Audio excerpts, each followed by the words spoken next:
ప్రేక్షకులకు నమస్కారం. ఈరోజు మనం భావాల గురించి కొంచెం తెలుసుకుందాం. నాట్యశాస్త్రంలో భరతుడు కొన్ని చెప్పాడు. రసాభావ అభినయ ధర్మీ వృత్తి ప్రవృత్తయ సిద్ధి స్వరాహ తదాతోత్యం గానం రంగస్య సంగ్రహ.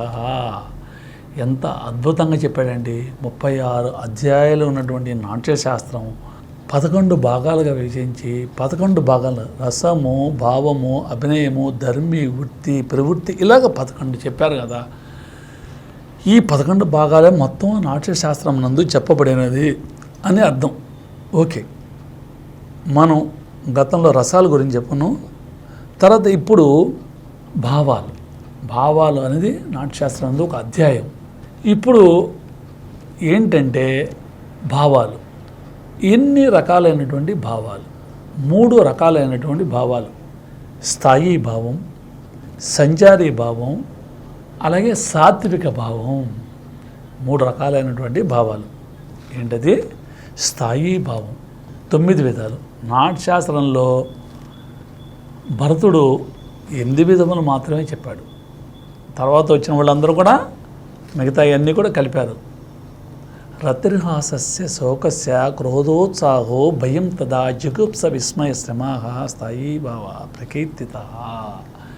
అంటే శమము తీసేశారు, బట్ ఇప్పుడు శమము కూడా యాడ్ చేశారు. కాబట్టి నవరసాల్లాగానే స్థాయి భావాలు కూడా 9 విధములు. ఇక స్థాయి భావాలు ఏంటండి, మరి మామూలు భావాలు ఏంటండి అంటే ఏంటంటే, ఇప్పుడు మనం ఒక మహేశ్వరి మహాకాళి మహేశ్వరి మహాకాళి అన్నది రౌద్రరసం. ఇప్పుడు ఆ మహిషాసుర మధ్యంలో రౌద్రరసం మాత్రం ప్రాధాన్యం. కానీ ఇప్పుడు పాటంతా రౌద్రరసమే ఉండదు.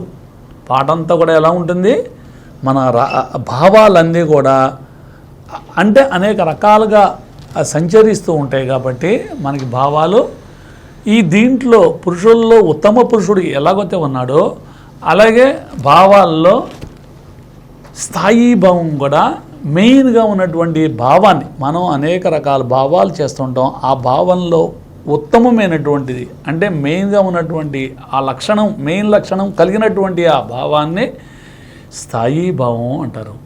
ఇవి ఎన్ని విధాలు మనకి?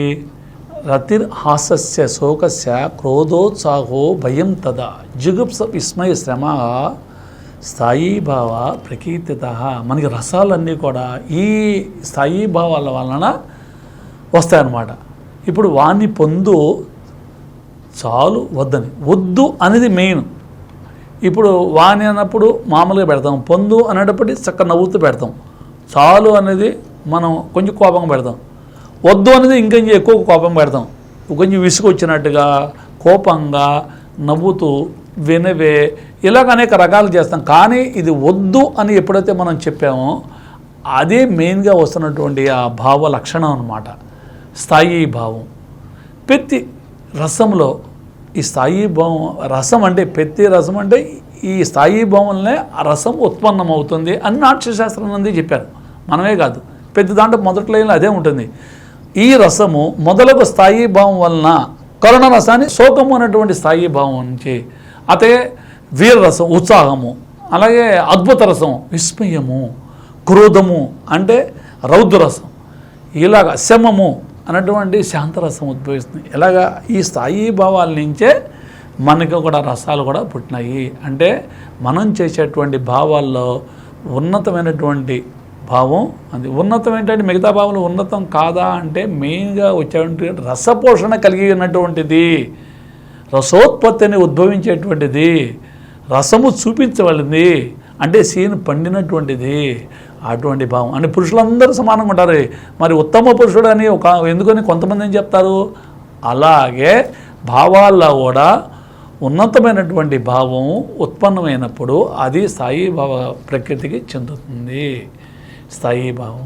ఇలా ఇది 9 రకాలుగా మనం చెప్పుకున్నాం కదా మనం. అలా ప్రతి రసానికి అలాగే ఉంటుంది, ప్రతి భావం అది అలాగే ఉంటుంది. నమస్కారం.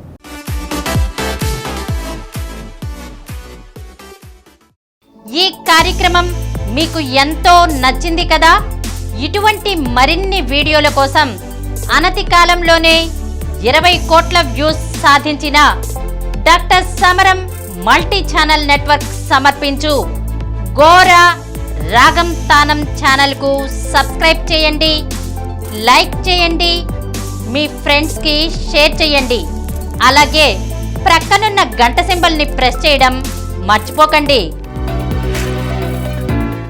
Download Samaram Channels app from Google Play Store and watch your favorite channels. Click the bell icon and subscribe to the channels.